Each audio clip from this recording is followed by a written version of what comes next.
TGIF, aka Patters. I've been back and forth a lot, but hey, welcome to it. Peter A. DeLuca here, aka Pat, the eclectic one. I'm coming to you on a cold, breezy. It's still like over 50 degrees in winter Philadelphia. It's raining cats and dogs out there. I'm delayed on some of my movements because of the weather, but I've been back and forth, and I wanted to talk to you about a new video, about a new idea. See, I was going to do a almost like a retrospective of some of my current comic book graphic design work, not just the video I previously posted from Grok Comics. I was going to go through a couple other of the titles and give you some insight. That's coming soon. Maybe we'll get that tomorrow. Maybe later tonight. Okay, so everything's Quantumania. Quantumania, and if you haven't seen the thumbnail or read the title of this video, we're talking about this Captain America plot hole that's not only in now, like it's established in Quantumania, but it's throughout the entire Marvel Cinematic Universe, the tapestry, if you will. Now, everything changed in the Marvel Cinematic Universe, or the superhero approach Marvel had early on with Robert Downey Jr. and Iron Man, that very first movie, you know, where we wrapped that movie up, where he's in that press conference and he says, I am, boom, Iron Man, rolling credits. I totally shocked. I love that moment. And that moment also echoes the work of Brian Michael Bendis. Echo, stop. Sorry, Echo's hearing me. Echo, stop. We can do this back and forth. But yeah, and so much of that comes from Brian Michael Bendis, his work on Daredevil, and Marvel through the time was going through this like deconstruction era of removing people's alter egos. So the secret superhero was no longer a thing. Marvel was marching into, like, you can argue, the modern age with no alter egos, and everyone was going to be like just well known. Like there was going to be no separation. And you might be like, Pete, you're driving us crazy with this.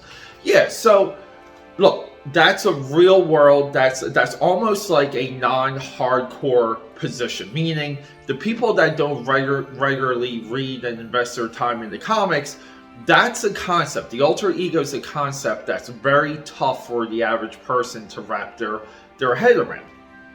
Then we get into everything with the Marvel Cinematic Universe post Endgame, and we deal with these logical bullet points. The world knows of the blip. So these references to the blip have to be perfect. They have to be aligned. Spider-Man, we've spoken about this before, Peter Parker coming out of the blip, Endgame, and 5 years go by, but his friends are still in high school. That's a tough concept. That's tough to hold, never gets reapproached. Mysterio revealing Peter Parker at the end of No Way Home, or I'm Coming Home, or Mama, I'm Coming, whatever the heck that one is. Right? He reveals to the world who Peter Parker is. That's in line, okay? But then we get to this Paul Rudd stuff.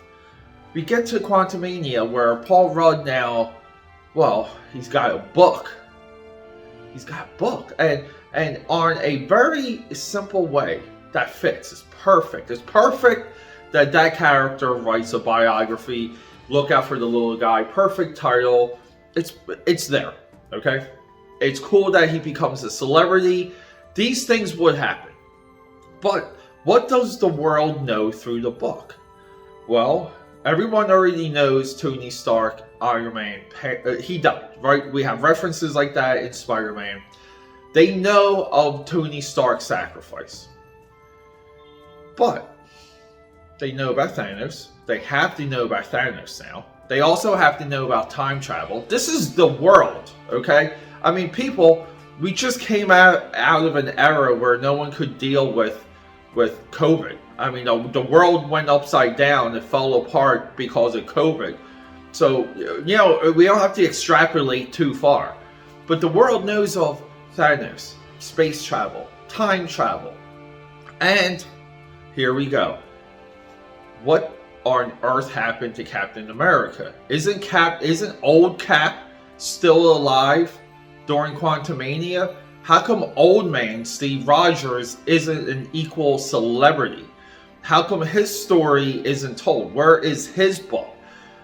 Old man Steve Rogers is still there. He's still walking around Marvel Phase 4, Marvel Phase 5. This makes no sense. What's the explanation of Captain America's whereabouts that Paul Rudd gives in that autobiography? Scott Lang, right?